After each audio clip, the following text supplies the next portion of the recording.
কোনো এক জঙ্গলে ছোট্ট এক বাসায় বাস করত এক নেকড়ে। তার বাসাটা ছিল খুব নোংরা, নড়বড়ে আর পুরনো দেখে মনে হতো যে কোন সময় ভেঙে পড়বে। একদিন এক বিশাল দেহী হাতি নেকড়ের বাসার সামনে দিয়ে যাচ্ছিল। হঠাৎ করে সেই বাসার সঙ্গে হাতির লেজের ধাক্কা লাগলো। সামান্য ধাক্কা, তাতেই হুড়মুড় করে বাসাটা ভেঙে পড়ল। কি হলো হাতি বুঝতে পারলে সর্বনাশ, নেকড়ের কি হবে। প্রিয় বন্ধু, ক্ষমা করো আমায়, আমি ইচ্ছে করে এমনটি করিনি। এখনই আমি তোমার ঘরটা তৈরি করে দিচ্ছি, হাতি খুবই বিনয়ের সঙ্গে বলল। হাতি ছিল খুবই কর্মা, সে সব কাজেই ছিল পারদর্শী। হাতুড়ি দিয়ে পেরেক মেরে ঘরের টিনের ছাদটা ফিটফাট করে ফেলল। হাতি আগের চেয়ে অনেক বেশি সুন্দর হলো এখনকার ঘরের ছাদটা। নেকড়ের তখন লোভ হলো। সে মনে মনে ভাবল, হাতি নিশ্চয়ই তাকে খুব ভয় পায়, কারণ সে বলেছে আমাকে ক্ষমা করো, তারপর সে আমার ভাঙা ছাদটা ঠিকঠাক করে দিয়েছে। তাহলে তো আমার বাসাটা নতুন করে বানিয়ে নেওয়া যায়, আমি একটা নতুন বাসা পাবো। মন্দ কি? হাতি যখন ভয় পায় তখন তার দ্বিধা কি? নিশ্চয়ই সে আমার আদেশ পালন করবে। হাতির উদ্দেশ্যে সে জোরে জোরে চিৎকার করে বলল, থামো থামো, তুমি তো আমার ছাদকে আরো ভাঙাচোরা করে ফেলেছ। তুমি আমার ঘর ভেঙেছ। এখন তুমি আমার জন্য একটা নতুন ঘর বানিয়ে দাও, না হলে তোমার খবর আছে। এমন শিক্ষা দেব যে কোনোদিন ভুলতে পারবে না। হাতি এই উচ্চ বাক্য শুনে কোনো মন্তব্য করল না। সে খুব ঠান্ডা মাথায় তার শক্ত সুর দিয়ে নেকড়েকে পেঁচিয়ে ধরল, কোনো কথা বলার সুযোগ দিল না। তারপর উঁচুতে তুলে ধরে দূরে ছুঁড়ে ফেলে দিল। নেকড়েটা এক আছাড়ে গিয়ে পড়ল এক গর্তে। তারপর হাতি বেচারার আগে নেকড়ের ঘরের ওপরে উঠে পড়ল। হুড়মুড় করে ঘরটা ভেঙে গেল। হাতি বলল, বুঝলো হে নেকড়ে বাচ্চা, ওই গর্তটাই তোর নতুন বাসা। আশা করি খুব সুন্দর বাসাই তুই পেয়েছিস। তারপর হাতি চলে গেল বনে। নেকড়ে ধীরে ধীরে জ্ঞান ফিরল। সে কিছুই ভেবে উঠতে পারছে না কেন এমন হলো। হাতি বা হঠাৎ ক্ষিপ্ত হয়ে উঠল কেন? প্রথমে মনে হলো সে আমাকে খুব ভয় পেয়েছে, আমার কাছে ক্ষমা পর্যন্ত চাইলো, তারপর সে আমার সঙ্গে এমন করলো। পুরো ঘটনা দেখছিল এক দ্বারকাক। সে বলল, ওহে নেকড়ে, তুমি তো খুবই বোকা। তুমি ভদ্রতাকে মনে করেছ দুর্বলতা, ভালো ব্যবহার মনে তোমার কাছে ভীরুতা, তাই তোমার এখন এই অবস্থা। ভদ্রতা মানে দুর্বলতা নয়। আমাদের সমাজের কিছু মানুষ ভদ্রতাকে দুর্বলতা মনে করে। ঘরের লোক শত্রুতা করলে সত্যি বলতে কি সেখান থেকে উঠে দাঁড়ানোটাই কঠিন হয়ে পড়ে। আপনি যদি সৎ থাকেন তাহলে কেউ আপনাকে ঠেকাতে পারবে না। শ্বাসরুদ্ধকর মনোজাতে কেঁদে কেঁদে চেয়েও যে জিনিসটার রব আপনাকে দেননি, ভাবতে পারেন সেই জিনিসটা কতটা ক্ষতিকর ছিল আপনার জন্য। একজন নারী যদি জানতো পুরুষেরা তার দিকে কিভাবে তাকায়, তবে সে কাপড় দিয়ে নয়, লোহা দিয়ে নিজের পোশাক তৈরি করত। নারীকে পুরুষের মাথার হাড় থেকে সৃষ্টি করা হয়নি যাতে সে পুরুষের উপরে রাজত্ব করবে। পায়ের হাড় থেকেও বানানো হয়নি যেন পুরুষ তাকে অবজ্ঞা করবে, বরং তাকে পুরুষের পাঁজরের হাড় দিয়ে সৃষ্টি করা হয়েছে যাতে সে তাকে হৃদয়ের কাছাকাছি রাখে। ভুলেও কোনো আত্মীয়ের বাড়িতে ঘন ঘন যাবেন না। আপনি যে সহজ নন সেটা মাথায় রাখুন। লোক আপনাকে সম্মান করতে বাধ্য হবে। দুটো জিনিসের প্রতি মানুষের সারা জীবন একটা আক্ষেপ থেকেই যায়, হারিয়ে যাওয়া মানুষ আর ফেলে আসার সময়। অর্থে টান পড়লে বোঝা যায় সবার আগে কাছের মানুষগুলো আস্তে আস্তে নিজেদের কিভাবে আড়াল করে নেয়। সম্পর্কগুলো অনেক দিন বেঁচে থাকতে পারে যদি ইগোগুলোকে সাইড করে রাখা যায়। মিথ্যাবাদীর শাস্তি এই নয় যে তাকে কেউ বিশ্বাস করে না, বরং সে নিজে নিজেকে বিশ্বাস করতে পারে না। সময় আর মানুষের সম্পর্কটা গুরু শিষ্যের মতো। সময় মানুষকে অনেক কিছু শেখায় আর মানুষ সময়ের কাছ থেকে অনেক কিছু শেখে। যে জাতি তার বাচ্চাদের বিড়ালের ভয় দেখিয়ে ঘুম পাড়ায়, তারা সিংহের সাথে লড়াই করাটা শিখবে কিভাবে? যারা পানিতে ডুবে যাওয়ার ভয়ে তার সন্তানকে ডোবায় নামতে দেয় না, কিভাবে সে সন্তান আটলান্টিক পাড়ি দেবে? যে স্মৃতিগুলো আমরা সুখের মনে করে জমিয়ে রাখি, এক সময় সেই সুখের স্মৃতিগুলোই আমাদের সবচেয়ে বেশি মন খারাপ করে দিয়ে যায়।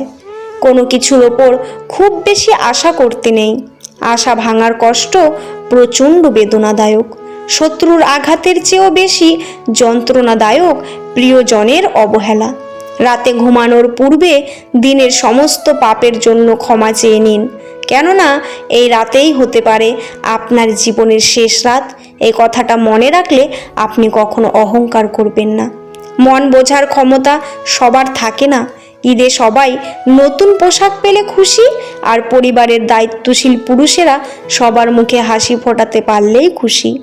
মানুষকে যদি ক্ষমা করতে না পারো এবং নিজেকে যদি নত করতে না জানো, তাহলে কখনোই কোনো মহৎ উদ্দেশ্যকে সফল করতে পারবে না। টেনশন আর মানসিক চাপ তারাই বেশি থাকে যারা যে কাজের থেকে চিন্তা বেশি করে। জীবনে যতই ভালো কাজ করো, একদিন সবাই ভুলে যাবে। ছোট একটা মন্দ কাজ করো, রেকর্ড হয়ে যাবে। দরকার হলে একা থাকুন, তবুও দুধ কলা দিয়ে সাপ পোষা বন্ধ করুন। দুনিয়াতে প্রিয়জন বলতে কেউ নেই, যা কিছু আছে সব প্রয়োজন। যখন প্রয়োজন ফুরিয়ে যায়, তখন প্রিয় মানুষগুলোর রং বদলায়। জীবনে আর যাই করো, অন্তত অনুরোধ করি তোমার জীবনে কাউকে থেকে যেতে বলো না। আদর করে দেওয়া নামগুলো রয়ে যায়, কিন্তু একদিন হারিয়ে যায় সেই নাম ধরে ডাকার মানুষ। অন্যকে গুরুত্ব দিন, তবে নিজেকে সস্তা করে নয়। অন্যের কাছে মূল্যহীন হয়ে থাকার চেয়ে মূল্য নিয়ে সরে আসুন। ভেতরে সাময়িক যন্ত্রণা হলেও এটা অনেক সম্মানের। কেউ একটু ভালো ব্যবহার করলে, কেউ একটু সুন্দর করে কথা বললেই যারা গলে যায়, তাদের জীবনে দুঃখের শেষ নেই। সময়ের সাথে সাথে ক্ষত শুকিয়ে গেলেও ক্ষতের সাথে মিশে থাকা মানুষটাকে সহজে মুছে ফেলা যায় না। যদি দূরেই থাকতে চাও, তবে আর সামনে এসো না। ঘৃণাই যদি করতে চাও, তবে মিছে আর ভালোবেসো না। হৃদয় খুন করতে যার হৃদয় কাঁপে না, শরীর খুন করতেও তার হাত কাঁপবে না। আমি বরাবরই দেখেছি তারা জীবনে সবচেয়ে বেশি খুশি যাদের জীবনের চাহিদা খুব কম। তার হাজারো মন খারাপে হাসতে পারে যারা অল্পতে সন্তুষ্ট হতে পারে। এই পৃথিবীতে সবাই একদিন বুঝতে পারবে যে সে নিজেকে নিজেই ঠকিয়েছে। মনকে প্রশ্ন করলাম, তোমার আপন কেউ তোমাকে ছেড়ে গেলে তুমি কি করবে? মন বলল, যে আপন সে কখনোই ছেড়ে যায় না, আর যে ছেড়ে যায় সে কখনো আপন ছিলই না। মায়া শুধু কাছেই টানে না, নীরবে কাদায়ও বটে। অবহেলা ভয়ানক একটা রোগ। প্রিয় মানুষগুলোর অবহেলা একটা মানুষকে ধীরে ধীরে জীবন্ত মৃত্যুতে পরিণত করে দেয়। আঘাত ভুলে গেলেও আঘাতকারীকে ভোলা যায় না, ক্ষত শুকিয়ে গেলেও দাগ মোছা যায় না। কি আজব, তাই না? মনটা কোনো কাচের জিনিস নয়, তবুও ভেঙে যায়। দুটি চোখের মধ্যে মেঘ থাকে না, তবুও পানিতে ভরে যায়। মানুষ আবহাওয়া নয়, তবুও বদলে যায়। মরলে পরে কাঁদে সবাই, বেঁচে থাকতে নেয় না খোঁজ। দেহের মাঝেই মনের মরণ, বেঁচে থাকতে হয় যে রোজ। ঠকে তো সেদিনই গেছি যেদিন মুখোশের আড়ালে থাকা মানুষটাকে বিশ্বাস করে ফেলেছি। যারা তোমার আড়ালে তোমার নামে বদনাম করে, তাদের থেকে দূরে থাকো। মনে রেখো, শত্রু কখনো বন্ধু হয় না। একবার এক ছেলে তার কলেজের এক সুন্দরী মেয়েকে জিজ্ঞাসা করলো, আমাকে তোমার বয়ফ্রেন্ড বানাবে? মেয়েটি হেসে মজার ছলে বলল, বয়ফ্রেন্ডের মানে কি? সেটা আগে আমাকে বলো। তখন ছেলেটি হেসে বলল, কেন, বেস্ট ফ্রেন্ড? এমন সুন্দর উত্তর শুনে মেয়েটি রাজি হয়ে গেল। ধীরে ধীরে তাদের মধ্যে গভীর বন্ধুত্বের সৃষ্টি হলো। কিছুদিন পর ছেলেটি আবার মেয়েটিকে বলল, আমি কি তোমার বয়ফ্রেন্ড হতে পারি? মেয়েটি তখন জবাব দিল, আমরা তো এখন বয়ফ্রেন্ড হয়েই আছি, আবার কিসের বয়ফ্রেন্ড হব বলো? ছেলেটি বলল, এটা ওই বয়ফ্রেন্ড নয়, এবারের বয়ফ্রেন্ড মানে বয়ফ্রেন্ড। মেয়েটির ইতিমধ্যেই ভালো লেগে গিয়েছিল ছেলেটিকে। তারপর তাদের মধ্যে প্রেম হয় এবং তারা বিয়ে করে নেয়। বিয়ের কয়েক মাস পরে মেয়েটি ছেলেটাকে বলল যে সে বাবা হতে চলেছে। ছেলেটা অবাক হয়ে বলল, তাই নাকি? তাহলে অবশেষে আমি তোমার বয়ফ্রেন্ড হতে যাচ্ছি। মেয়েটি হেসে জিজ্ঞেস করলো, এই বয়ফ্রেন্ডের মানে কি আবার? ছেলেটা মৃদু হেসে জবাব দিল, বেবিস ফাদার। স্বামী স্ত্রী আর একটা ফুটফুটে বাচ্চা, সুন্দর সাজানো গোছানো একটা সংসার তাদের এখন। একদিন ছেলেটা মেয়েটিকে বলল, সুখ দুঃখ আমাদের জীবনের অংশ, ভালো সময় যেমন আছে তেমনি খারাপ সময়ও আসবে সংসারে। আমাদের মধ্যে ভালো বোঝাপড়া থাকলে তবেই তৈরি হবে একটা বয়ফ্রেন্ড। মেয়েটি হেসে মজার ছলে বলল, এই বয়ফ্রেন্ডের মানে কি? ছেলেটা দুহাতে মেয়ে আর স্ত্রীকে জড়িয়ে ধরে বলল, বিউটিফুল ফ্যামিলি। বিয়ের অনেক দিন পর ছেলেটা একদিন মেয়েটাকে বলল, তোমার সব চাওয়া পাওয়া হয়তো আমি পূরণ করতে পারবো না, কিন্তু আমি তোমাকে ভীষণ ভালোবাসি, বয়ফ্রেন্ড হয়েই থেকো। মেয়েটি যথারীতি বিস্মিত হয়ে জিজ্ঞেস করে, এই বয়ফ্রেন্ডের মানে কি? ছেলেটি হেসে উত্তর দেয়, বি ফরএভার। সময় গড়িয়ে যায়, সন্তানও বড় হয়ে ওঠে ধীরে ধীরে, বুড়ো হয়।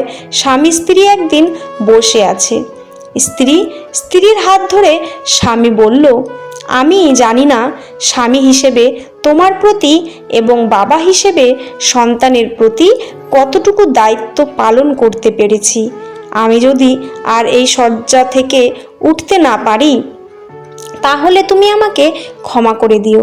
তখন স্ত্রীর হাতটা বুকে নিয়ে মৃদু হেসে স্বামী বলল, বয়ফ্রেন্ড। স্ত্রী বরাবরের মতোই জিজ্ঞেস দৃষ্টিতে তাকায় স্বামীর দিকে।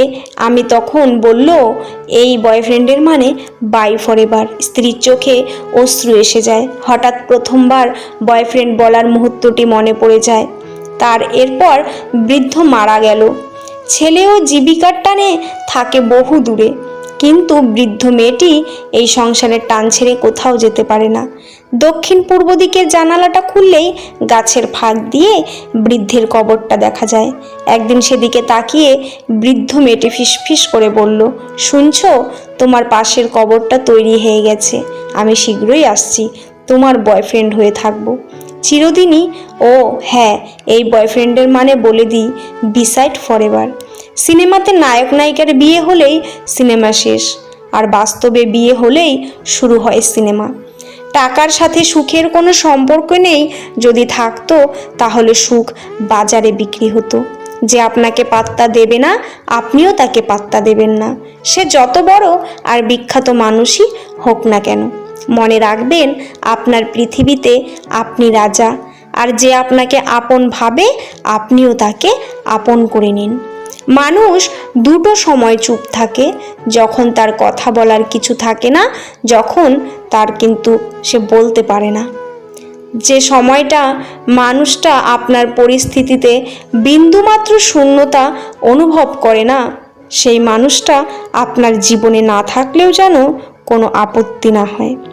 আপনার শৈশবটাই ভালো ছিল, কষ্ট পেলে অন্তত চিৎকার করে কাঁদতে পারতাম, কষ্টে বুক ফেটে গেলেও চোখে জল আসে না। আমার ফটো তার গ্যালারিতে জায়গা পেলেও আমি কখনো তার মনে জায়গা পাইনি। কিছু কিছু সিচুয়েশন এমন হয় যে একটা জিনিস আপনি মন প্রাণ দিয়ে চাইছেন কিন্তু পাবেন না, আর কিছু করতেও পারবেন না, আপনি শুধু চেয়ে দেখতে হবে। একটা অনাকাঙ্ক্ষিত সমাপ্ত। আমি যখনই বুঝেছি আমি কোথাও বিরক্তির কারণ হয়ে উঠেছি, তখনই সেখান থেকে নিজেকে সরিয়ে নিয়েছি। মানুষ আসবে যাবে, পরিবর্তন হয়ে চলে যাবে, কিন্তু সে যে তোমারই, তুমি তো কেউ তোমার না। অন্যের মাঝে নিজেকে না খুঁজে নিজের মাঝেই নিজেকে নিজে খোঁজো, জীবন সুন্দর হবেই। টেলিফোন তুলে সবাই হ্যালো বলে, কিন্তু কেন? কেউ কি জানেন এই হ্যালো বলার প্রকৃত মানে কি? কোথা থেকে এই হ্যালো বলার শুরু? হ্যালো একটা মেয়ের নাম, যার পুরো নাম হলো মার্গারেট হ্যালো। তিনি আর কেউ নন, তিনি হলেন বিখ্যাত বিজ্ঞানী আলেকজান্ডার গ্রাহাম বেলের গার্লফ্রেন্ড। গ্রাহাম বেল হলেন টেলিফোন আবিষ্কারক। ফোন আবিষ্কারের পর তিনি প্রথম যে কথাটি বলেছেন তা হলো হ্যালো। আর সেই থেকে হ্যালো বলে ফোন কলের প্রচলন শুরু। মানুষ গ্রাহাম বেলকে ভুলে যেতে পারে, কিন্তু তার গার্লফ্রেন্ডকে নয়। আজও মানুষ ফোনে আবিষ্কারকের প্রথম কথাটি বলে অজান্তে তাকে শ্রদ্ধা জ্ঞাপন করে আসছেন। কালো মেয়েরাও ভালোবাসা পায়, তবে বাস্তবে নয়, উপন্যাসের পাতায়। বিয়ে করতে গেলে সকলেই সুন্দর মেয়ে খুঁজে, কারণ বন্ধুদের সামনে প্রেজেন্ট করতে হবে।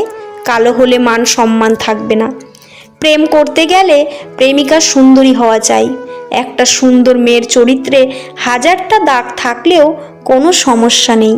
চেহারা সুন্দর, ভালো কোনো ঘরে বিয়ে হয়ে যাবে। আর একটা কালো মেয়ে যতই পবিত্র হোক না কেন, তাকে বারবার রিজেক্ট করে দেওয়া হয়। তারাও ভালোবাসতে পারে, তাদেরও মন আছে। তাদের বারবার রিজেক্ট করার জন্য, অবহেলা করার জন্য তাদেরও কষ্ট হয়। এটা আমরা কেউ বুঝতে চাই না। একটা কালো মেয়ের কাছে এই দুনিয়াটা সত্যিই খুব কঠিন। এই পৃথিবীতে আপনি কষ্টে আছেন জেনেও যদি কেউ আপনার মন ভেঙে ফেলে, তাহলে ওই ভাঙা মন দিয়ে আপনি তার কাছে চলে যান, যিনি আপনার এই মনটাকে বানিয়েছেন। একমাত্র তিনিই জানেন আপনার মনটাকে কোনো সুতো দিয়ে জোড়া লাগাতে হবে এবং কোন রং কোথায় দিয়ে রঙিন করতে হবে।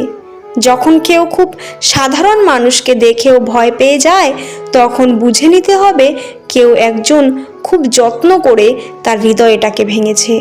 টাকাওয়ালা আত্মীয় আর বড় চাকুরি করা আত্মীয়কে আত্মীয় বলে পরিচয় দেওয়ার আগে জেনে নিন সে আত্মীয় আপনাকে আত্মীয় মনে করে কি না।